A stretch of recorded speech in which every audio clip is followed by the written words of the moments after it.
Hi, everyone. This is Paul, and you're listening to episode 8 of the Generation Latino podcast. Guys, I hope you're having a great day, a fabulous day, and I hope that everything that you are planning or doing or wanting to accomplish, I hope you are on the path to make that happen. But I have another question for you. Are you a Latino who has a hard time expressing their emotions, their feelings, or just having a hard time with understanding emotions and feelings? So, in today's episode, we're going to dive a little deep into why in the Latino community we have a hard time with expressing our feelings. Specifically in the Latino community, you don't have to be Latino to relate to this. You can be any gender, you can be of any race or nationality. It's just today I'm going to really speak on my experience as a Latino individual, Latino who grew up with a lot of suppression. So, episode 8 is Latinos, why we have a hard time expressing our feelings. All right, guys. So, episode 8, I cannot believe it's already episode 8, but I am super, super excited. And in today's episode, I'm really going to dive deep into the Latino community and why we have a hard time expressing our feelings and taking up space and expressing how we feel. And this entire episode and even this entire podcast is really coming from my experience as uh, a Latino, a queer Latino, a you know second generation Latino. It's coming from a place of what I saw growing up, and I'm sure there are tons of people out there who can also relate to what I've went through and what I'm going through. So, I grew up in a family where we didn't really talk about our feelings. We didn't talk about really anything that caused any stir or caused any, you know, ruffles or anything like that. We saw what happened, so I come from a broken family, right? My parents divorced when I was very young, and I also witnessed a lot of abuse. I witnessed a lot of substance abuse. I witnessed a lot of abuse that my father, you know, did, and just a toxic relationship him and my mom had. I saw all that growing up, and what was interesting to me as a kid, I couldn't really question, or we didn't have the authority to question what was going on. We kind of just sat there, saw it happen, and moved on as if nothing had happened.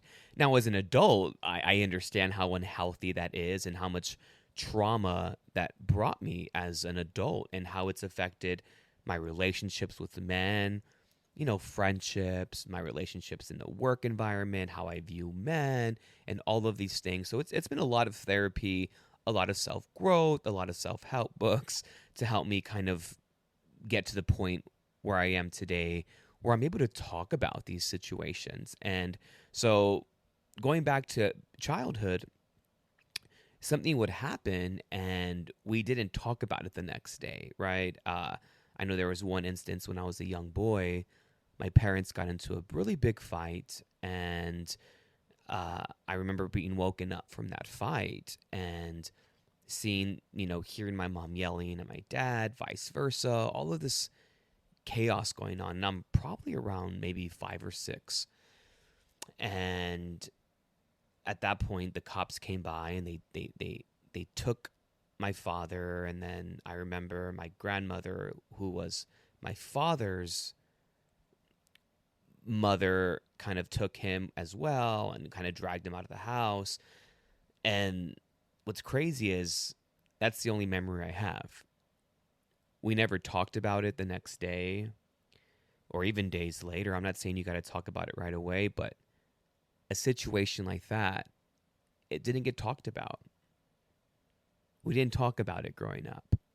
I saw all of it. The trauma was horrendous. And even when I think about that specific situation, scenario today, almost hurts my heart a little bit because I think about that 5, 6 year old boy who was thinking, what is going on here? I feel unsafe. I'm seeing my parents fighting. And not just that, but there's no explanation for it. We don't talk about it. We just kind of move on and act like nothing has happened. And I know I'm not the only person who has witnessed this. I know several people who can't talk about what happened as a kid. They just kind of moved on from it. So there was a lot of that growing up. There was a lot of things that happened and they didn't get explained, and we just moved on from it. So imagine growing up in an environment where you never spoke about how you felt. I couldn't say, Mom, Dad, I feel sad about what happened the other day. You didn't. You moved on and you just hoped that something like that didn't happen again. And the reality is that it did happen. Fights did continue to happen. My father continued to abuse alcohol and drugs. My father continued to be verbally, physically abusive. So imagine you have all of that trauma from as far as I can remember, which is like, 4 or 5 years old. And then you become an adult and you wonder why you're fucked up. You wonder why you can't regulate your emotions properly. You wonder, like, why the fuck am I not able to function in relationships? Or why am I in these toxic relationships? Why am I in these relationships that are, I'm not saying they're completely similar, but like for me, I just don't put up with bullshit. I have a very small threshold for bullshit. You can ask anyone who knows me. Family, friends, anyone. I do not put up with bullshit. I mean, one fuck up and I'm out. And I was like that in every relationship I was in. Any mistake, I'm out. Any mistake, I was out of that relationship. And I kept thinking to myself, Jesus, Paul, like, you gotta have grace with people. You cannot continue to throw, specifically with relationships, people out. But as I dove deeper, went into therapy, figured out what that root was, well, I never got to express my emotions as a young boy. I never got to tell anyone, specifically my parents, how I felt. Now, I acted out a lot when I was younger. Probably in like elementary, up into like maybe 7th, 8th grade.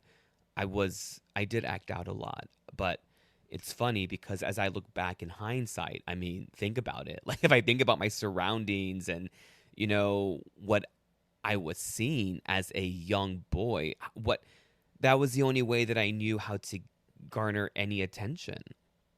Think about it. I have two parents who are toxic for each other, and I can't say, "Hey, what I'm seeing right now is horrible. What I'm seeing right now is affecting me."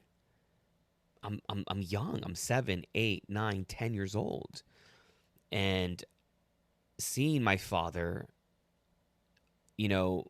acting a fool, being someone who I never wanted to be. I love my dad. I lost him to cirrhosis of the liver, but I saw that as a young boy and I said, I will never be that again.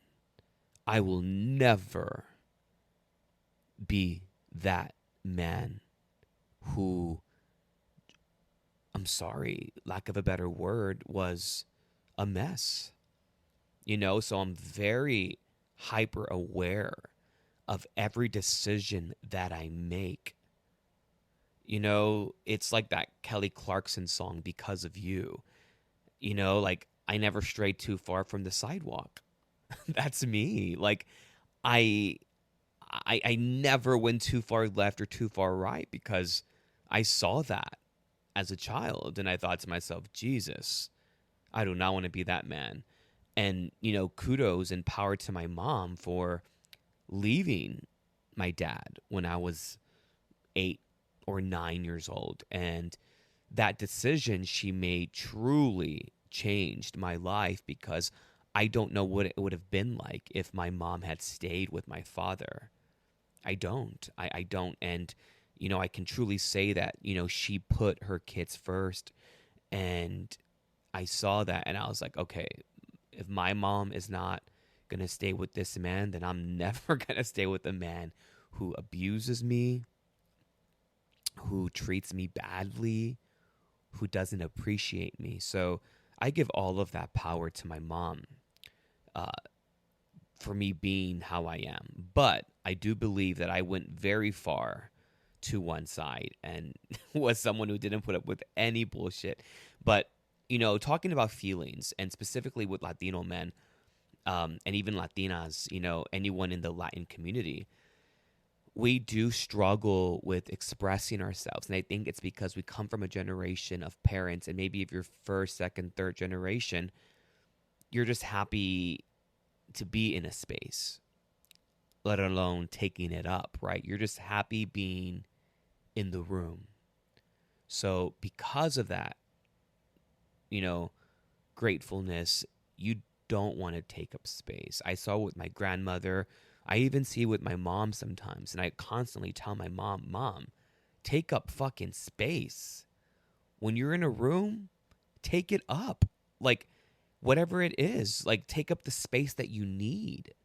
I'm not going to be in there in the corner just happy to be there. No, not just that, but life is also way too short. It is way too short to not take up any space, you know? And for me, whatever room I'm in, I tell people, like, I'm going to not so much let you know I'm here and be obnoxious and loud, but I'm going to take up the space that I need to be comfortable. So, for example, maybe that's being in a new classroom. Taking up space can be asking a question. Taking up space can be letting people know, hey, I don't know what's going on here. Can you help me? Taking up space can be at a restaurant and your order's wrong. And it's telling them, hey, sorry about that, but the order is not what I wanted. Can I please have the order I asked for? That's what taking up space means. Taking up space doesn't mean being an asshole or being a diva or being high maintenance and having these unrealistic expectations. Taking up space means having the opportunity to ask what you want for, to be able to let people know, hey, it's my first day at the gym and I don't know what I'm doing. Can you help me? Hey, quick question. Can you demonstrate what that looks like for me, please? That's what taking up space means. And I always tell people, if you don't know something, ask. Excuse me, I don't know where I'm going. Would you mind, giving me some directions, please? That's what taking up space means. Taking up space means giving yourself the opportunity to have the knowledge that you need. I have no problem emailing a professor, emailing a boss, asking a question. That is what taking up space means. And I challenge you, if you're listening right now and you have a hard time taking up space, work in small increments, in very small increments.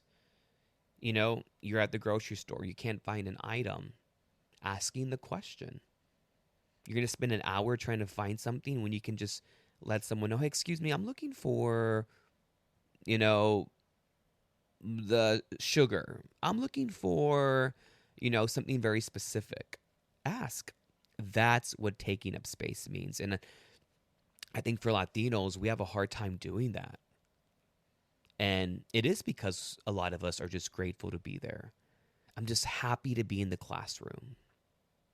That alone is the win. It's a win, but it's not the only win. If you have a question, ask the professor, email a boss. If you do not have an answer to a question, ask your supervisor, ask a friend. But the problem is, though, too, I think we have a hard time with not wanting to look, quote, I'm going to put this in quotes, stupid or dumb, or why are they in this position? They don't have the answer. For me, I don't have a lot of answers, and I am constantly asking questions. But I challenge you too to ask questions, small questions, and I think, my older sister thinks I'm annoying sometimes because I can be too much according to her, but I ask questions. I ask questions about a menu. I ask questions about anything, or if I don't know something. And I honestly challenge you to do that, because kind of tying it all up with feelings, like we don't want our feelings to, and asking questions in a relationship when you're with someone, a friendship, like, hey, like, real quick, did I make you feel this way? Because you made me feel this way, and I have no problem telling people how they made me feel in a respectful way. You don't got to be, again, an asshole about it or disrespectful about it. I always tell people, give information respectfully, like take information respectfully. Like, you don't got to be a dick. I know that's a horrible word to use, but you don't got to be that way.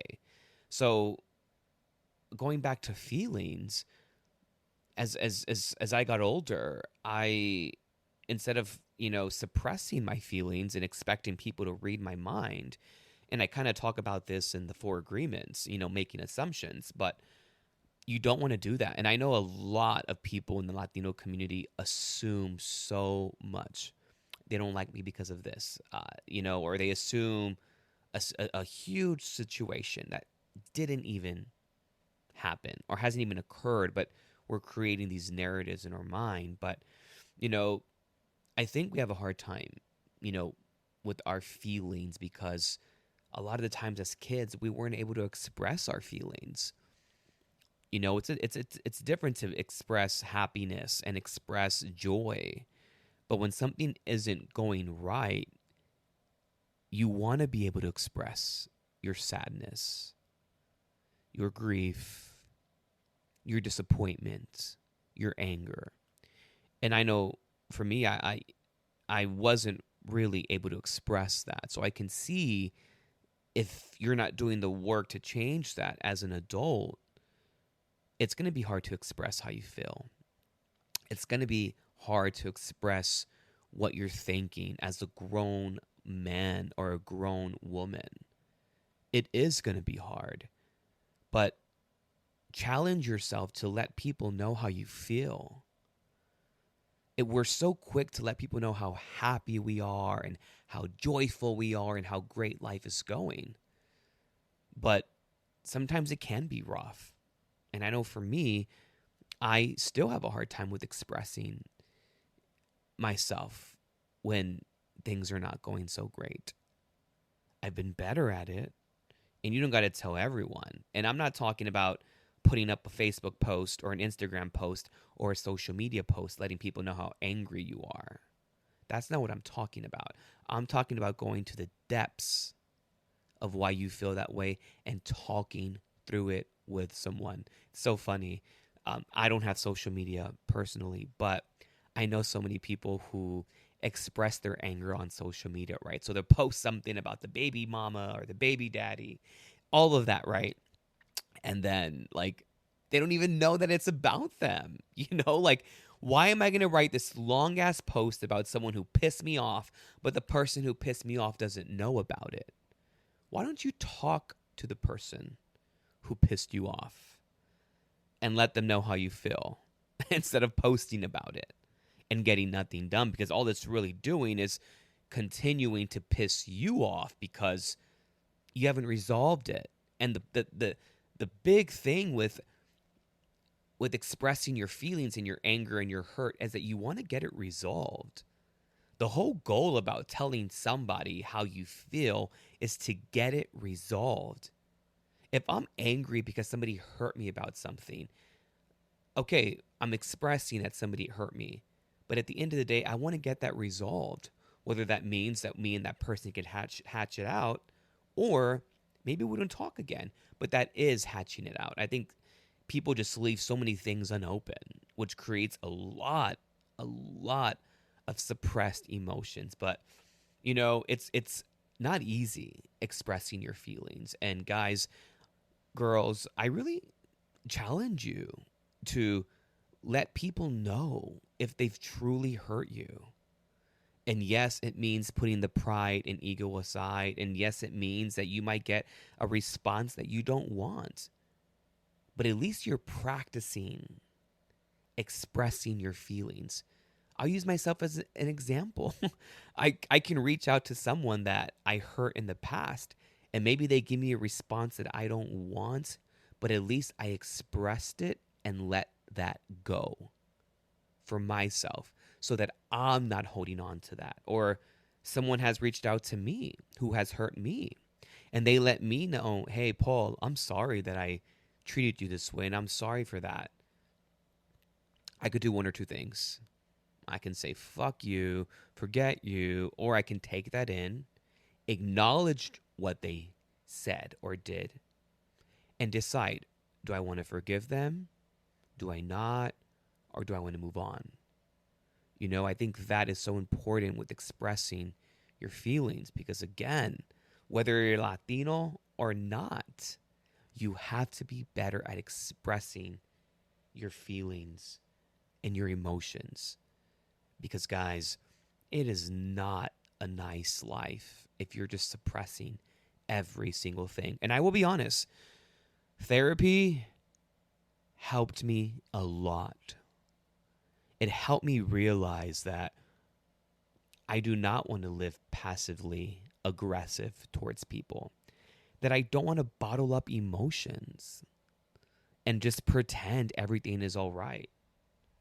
If you're bothering me or if you've bothered me, I want to let you know, like, hey, man, like, this is bothering me about you, whether it's work or not. And I see it so often. People just hold on to their emotions and their feelings, and they will live forever feeling one way about someone.